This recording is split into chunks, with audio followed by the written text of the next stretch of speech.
une grotte, des chansons, du bleu, une grosse bague, un sucre et un robinet. La vieille Jocelyne bave en dormant.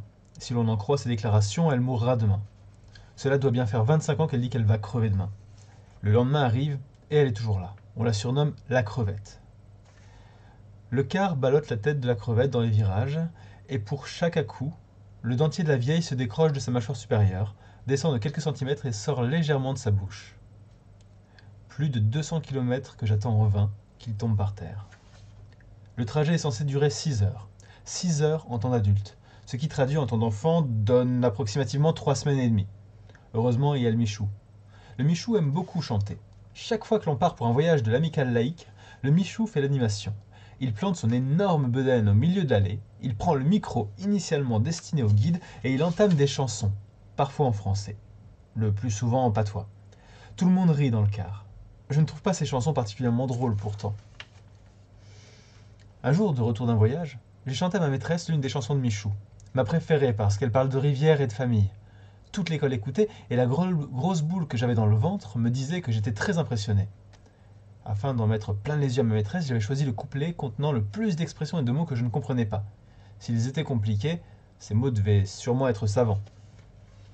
Chez nous, la coiffure fait bonne figure. Mon père porte des chapeaux ronds, ma mère des chapeaux melons, le curé des calottes, le curé des calottes. Mais le grand vicaire, toujours par derrière, n'a jamais décaloté. C'est ça qui l'emmerde. C'est ça qui l'emmerde. La maîtresse m'avait arrêté. Elle avait parlé à mon père. Ma mère avait dit que je lui faisais honte. Tellement honte. J'avais pourtant essayé de ne pas chanter trop faux. Le Michou finit son show. Tout le car applaudit et le soubresaut de la surprise remet le dentier de la crevette en place. Je souris à l'artiste.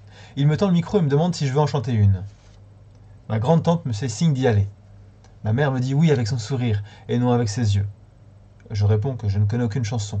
Ce qui est faux. En dehors du répertoire fourni du Michou, je connais également par cœur celui de ma mère qui, bien que totalement différent, n'en est pas moins garni. Maman chante tout le temps. Quand elle fait la cuisine, quand elle lave le sol, quand elle donne à manger aux poules, aux lapins, aux canards, aux oies, quand elle ramasse les œufs, quand elle part travailler le matin à 5 heures, quand elle revient à midi, quand elle repart pour son deuxième travail à 14 heures, quand elle revient à 18 heures, quand elle fait de la soupe, quand elle lave le linge à la main dans l'évier, quand elle met du bois dans le fourneau, quand elle me prépare une bouillotte, quand elle s'installe derrière sa machine le soir pour fabriquer des classeurs, son troisième travail, son travail à domicile, elle chante des chansons d'amour. Ce sont toujours des histoires tristes, pour des raisons les plus stupides les unes que les autres. Il est souvent question d'argent qui empêche l'amour, ou d'un garçon qui part, promet qu'il va revenir et trouve finalement que la vie est plus douce quand il est entouré de beaucoup de dames. Ou d'une fille qui finit seule après avoir promis son cœur à tout le monde. Ou des gens qui ne veulent pas laisser un couple s'aimer tranquillement et qui médisent. Parfois, ces imbéciles heureux réalisent que leurs raisons de ne pas s'aimer sont idiotes, et ils se font des bisous. Parfois, ils sont trop idiots pour voir qu'ils sont idiots. Quelquefois, maman finit sa chanson et dit « C'est triste ». Elle s'arrête un moment de laver la salade, brosser ses chaussures, plumer un poulet et queuter les haricots. Elle regarde un point dans l'espace droit devant elle, que je m'empresse de regarder aussi pour voir s'il y a un truc triste niché là précisément, mais il n'y a que de l'air et du vide autour. Et le temps que je me retourne, elle a repris son activité et recommence une autre chanson. Le car arrive. La ville est sinistre, grise et pluvieuse. Ce n'est pas une ville comme les autres. Il n'y a que des bâtiments appelés hôtels ou souvenirs. Aucun boulanger, pas de boucher, pas d'école, ni de bureau de tabac. Notre hôtel aussi est gris. Même les brocolis sont gris. L'après-midi, on s'entasse dans un escalator géant, le plus grand que j'ai jamais vu. Il descend interminablement, comme s'il nous amenait dans le cœur de la terre, dans les mines de Germinal. Lorsqu'on s'extirpe enfin de la machine, le gris est soudain noyé dans du bleu. Du bleu partout, des charrettes avec des capotes bleues, des vélos avec des remorques bleues, du bleu, du bleu, du bleu. C'est maintenant qu'on va la voir ? Non, tout à l'heure. Avant de voir ce pourquoi je suis venu, il faut aller à la messe. La crevette qui trottine à bons pas me dit que j'ai beaucoup de chance parce que c'est l'évêque en personne qui le célèbre aujourd'hui. L'évêque, la blague. L'évêque, la bague. J'ai déjà vu un évêque. C'était à Notre-Dame de l'Ermitage. Il y avait beaucoup de monde et ma mère m'avait poussé au bord du chemin avec pour recommandation d'embrasser la bague de l'évêque quand il me tendrait la main. Pourquoi ? Parce que c'est ce qu'on fait. Il faisait chaud, j'avais très envie de faire pipi et quand l'évêque était arrivé et m'avait tendu la main, j'avais pleuré. Ma mère avait dit « Mais enfin, embrasse la bague !» et je n'arrêtais plus de pleurer sans vraiment savoir pourquoi. L'évêque avait dit que ce n'était pas grave et il avait tapoté sur ma tête. Ce que je déteste. Mais je n'avais rien dit parce que d'une part il était évêque et d'autre part il avait l'air gentil. Tu me fais honte. Tellement honte, avait dit ma mère. Je demande à la crevette. Il va falloir lui embrasser la bague? Elle rit. Bon, t'inquiète pas, va. Il y aura trop de monde pour qu'il ramène ses breloques jusqu'à toi. Tant mieux. Je n'ai jamais vu une église aussi grande. Elle est si grande que je ne vois même pas le curé, ou l'évêque, d'où l'on est. Si grande qu'elle contient des milliers de personnes dont la moitié pleure, alors qu'une messe, ça n'a jamais été triste. Si grande que nous sommes debout parce qu'il n'y a plus de place pour s'asseoir. Si grande qu'on peut y faire la messe la plus longue de tous les temps. Il fait vraiment très chaud, au milieu de tous ces gens qui m'écrasent. Enfin, il y a du mouvement. L'évêque marmonne des choses dans une langue que je ne comprends pas, puis fend la foule. Droit sur nous. La crevette me dit que, finalement, je vais peut-être bien l'embrasser, sa bague. Ma mère, plus vive qu'un setter irlandais qui aurait flairé une perdrix dans un bosquet, m'attrape, m'oriente de gauche à droite. Poussez-vous devant. Un peu plus. Mais poussez-vous enfin, pardon, excusez-nous, encore un peu à gauche. Oui, là, c'est bien, voilà. Et ne pleure pas cette fois, hein. L'évêque progresse dans l'allée. Il fait vraiment très chaud. Il arrive devant la crevette qui fait claquer son dentier sur le précieux métal. Puis, il se plante devant moi, me tend la main. Je regarde l'anneau. Quand j'ouvre les yeux, la crevette n'arrête pas de m'enfourner des sucres dans la bouche. Elle dit « Il faisait trop chaud là-dedans, la pauvre !» Il faisait trop chaud. Je me suis évanoui avant d'avoir pu embrasser quoi que ce soit.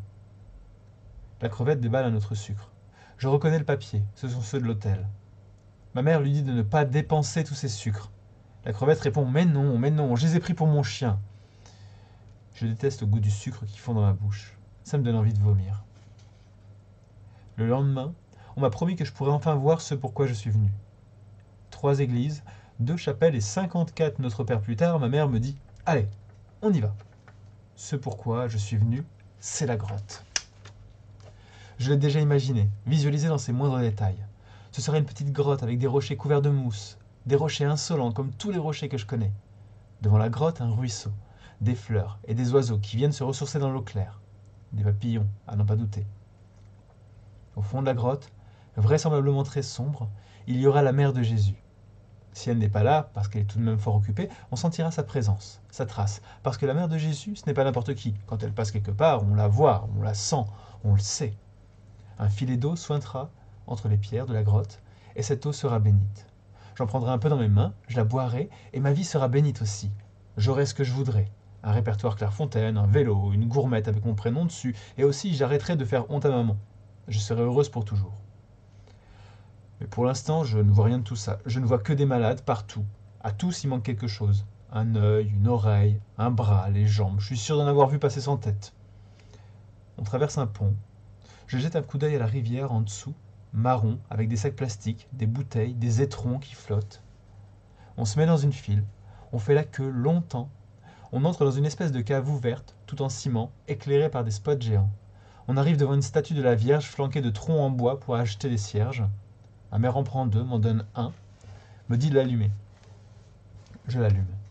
Pendant que ma mère fait sa prière, je regarde la statue. Le pied de la Vierge est cassé, il lui manque un orteil. Je ramasse un caillou et je le pose à la place de son orteil. Son fils devrait pouvoir changer de caillou en orteil, il a bien changé de l'eau en vin. Et ce n'était pas pour sa maman. Lorsque nous sortons enfin de cette cave qui sentait mauvais, je demande quand est-ce qu'on va aller à la grotte. Mais on en sort là. Je ne comprends pas. Je demande où est l'eau bénite. On y va. On se met dans une file, on fait la queue longtemps. Ma mère sort sa fiole en forme de Vierge Marie et me dit que c'est à nous. Je passe la tête sur le côté pour voir des rochers, un filet d'eau qui s'en échappe, des papillons. Rien. Ma mère fait 3 pas et elle ouvre un robinet. Un robinet. Un robinet rouillé, relié à des mètres de tuyaux tordus et rouillés également, entrecoupé d'autres robinets devant lesquels des centaines de fioles Vierge Marie, tenues par des mains pieuses, attendent d'être remplies. J'essaie de voir la fin des tuyaux, mais c'est impossible, ils sont trop longs. Ma mère rebouche sa fiole, ferme le robinet et fait un signe de croix. Un signe de croix au robinet. C'est le plombier qui doit être content. Dans notre chambre d'hôtel, la nuit précédant notre départ, le claquement du dentier de la crevette répond au ronflement de ma grande-tante. Au plafond, au-dessus de mon lit, le papier moisi se décolle. Dans la salle de bain, le robinet fuit, me donnant envie de faire pipi. Je me lève sans bruit, m'enferme dans la salle de bain, soulage ma vessie influençable. Sur le lavabo, la fiole Vierge Marie me regarde de son air de maman qui a perdu son bébé. Le robinet lâche une goutte. J'ouvre la fiole Vierge Marie, la vide dans les toilettes, la remplis d'eau du robinet qui fuit et la remets à sa place sur le lavabo. Parce qu'au fond, tous les robinets sont les mêmes.